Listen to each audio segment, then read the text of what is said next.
نفرتیں، ہماری مسجد تمہاری مسجد، ان کے پیچھے نماز نہیں، ان کے پیچھے نماز نہیں، یہ تو مسلمان ہی نہیں، یہ تو گستاخ رسول ہیں، یہ وہابی ہیں، یہ کافر ہیں۔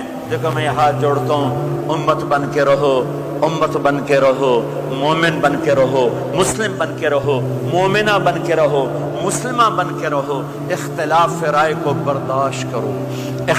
یہاں چاند کے مسئلے میں اختلاف ہوتا ہے، روزے کے ٹائم میں اختلاف ہوتا ہے، علماء سے کہتا ہوں اس اختلاف کو مٹھاؤ، جس میں سہولت ہو سارے وہ لے لو۔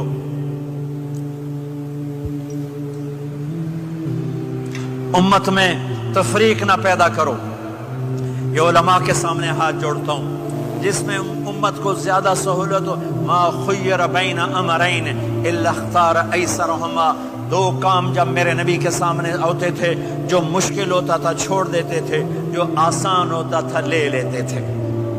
تو میرے بھائی بہنوں، یہ مذہب کی نفرت پاکستان میں، بنگلہ دیش میں اور انڈیا میں آگ لگی ہوئی ہے۔ امت بن کے رہو، امت بن کے رہو۔ اگر آپ اور میرا مسائل میں اختلاف ہے تو یہ ہماری محبت کو نہ ختم کرے، ہمارے تعلق کو نہ ختم کرے، ہماری نفرتیں نہ پیدا ہوں۔ اختلاف ہے، شروع سے تھا، آج بھی ہے، آئندہ بھی رہے گا، لیکن اللہ کے واسطے، اللہ کے واسطے، اللہ کے واسطے اس کو محبت میں بدلو، اس سے محبت میں بدلو، اس سے محبت میں بدلو۔ اختلاف رائے کو برداشت کرو، مذہب کے نام کی نفرت کو ہوا نہ دو، ہوا نہ دو، اس کو ٹھنڈا کرو، اس پر پانی ڈالو، اسے بھڑکاؤ نہیں، اس پر پانی ڈالو۔ میرے نبی نے عبداللہ بن ابی سے نباہ کر کے دکھا دیا، جو منافقوں کا سردار، باقی منافقوں کا تو کسی کو پتہ نہیں تھا سوائے میرے نبی کے، عبداللہ بن ابی کا منافق ہونا سب کو معلوم تھا، یہ منافق ہے، اور آپ کے پیچھے نمازیں پڑھتا رہا، آپ نے اس کے اپنے ساتھ رکھا۔ ایک دن آپ پانی پی رہے تھے، عبداللہ بن ابی کے بیٹے عبداللہ پکے صحابی تھے، کہنے لگے یا رسول اللہ تھوڑا پانی تو بچا دیں۔ آپ نے کہا کیا کرو گے؟ کہا اپنے باپ کو پلاتا ہوں شاید ایمان مل جائے۔ آپ نے پکڑا دیا، گھر آیا، کہا ابا یہ پانی پی لے۔ کہنے لگے یہ کیا ہے؟ کہا یہ میرے نبی کا بچا ہوا پانی ہے، پی لے شاید تجھے ایمان مل جائے۔ سنو، کہنے لگا وہاں سے کسی کا پیشاب لیا وہ پی لوں گا، یہ نہیں پیتا۔ کسی کا پیشاب لیا وہ پی لوں گا، یہ نہیں پیتا۔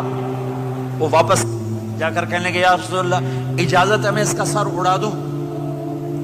آپ نے کہا نہیں، تیرا باپ ہے، یہ کام نہیں کرنا۔ میں نہیں چاہتا کہ لوگ کہیں محمد اپنے ساتھیوں کو قتل کرتا ہے۔ اور جب وہ مرا کم بخت ان کے بیٹے آئے، یا رسول اللہ میرے باپ کو جنازہ پڑھائیں گے؟ آپ نے کہا پڑھاؤں گا۔ کفن دیں گے؟ کہا دوں گا۔ کہ اپنا کرتا دے دے۔ آپ نے کرتا اتار کے دے، جا اس کو کفن دے دو کہ شاید کم بخت بخشا جائے۔ ہے، اور اب اتنی نفرت ہے کہ ایک دوسرے کا جنازہ بھی نہیں پڑھتے، سلام بھی نہیں کرتے، مسجدوں میں لڑائیاں ہو رہی ہیں۔ آپ نے کرتا دیا، اس کو پہنایا، آپ جنازے کے لیے کھڑے ہوئے، حضرت عمر آگے آ گئے، یا رسول اللہ آپ کو پتہ یہ کون ہے؟ کہ عمر مجھے بتاتے ہو یہ کون ہے؟ مجھے نہیں پتا کون ہے۔ کہ اس کا آپ جنازہ کیوں پڑھ رہے ہیں؟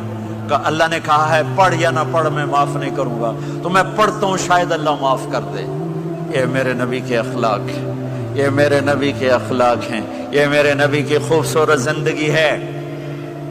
آپ نے جنازہ پڑھا دیا، پھر اس کے دفن میں شریک ہوئے، آپ پیچھے پہنچے تو وہ قبر میں اتار دیا تھا، کہ باہر نکالو۔ قبر سے باہر نکال کے اپنے لعاب تھوک کو منہ سے نکال کر اس کے منہ میں ڈالا کہ شاید اس کی بخشش ہو جائے۔ اس کو دیکھ کر 100 منافقوں نے کلمہ پڑھا کہ اتنا بڑا خلق صرف نبی کا ہی ہو سکتا ہے۔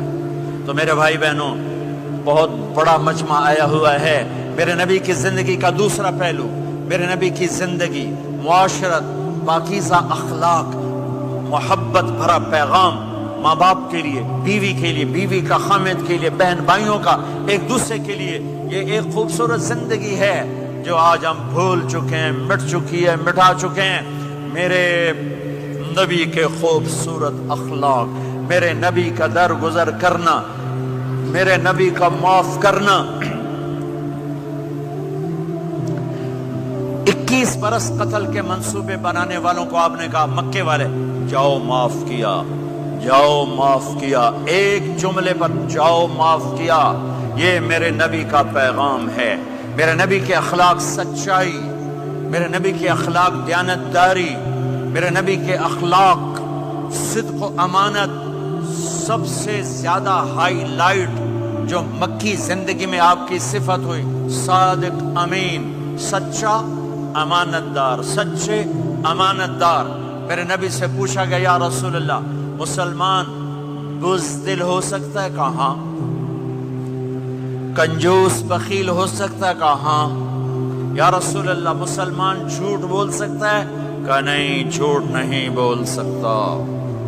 میرے نبی نے فرمایا یتبع المومن علی الخصال کلھا، ہر مسلمان مرد عورت بڑے سے بڑا گناہ کر سکتا ہے، لیکن اگر میرا امت ہی ہوگا دو نہیں کرے گا، دو نہیں کرے گا، دو نہیں کرے گا، ایک جھوٹ کبھی نہیں بولے گا، ایک دھوکہ کبھی نہیں دے گا۔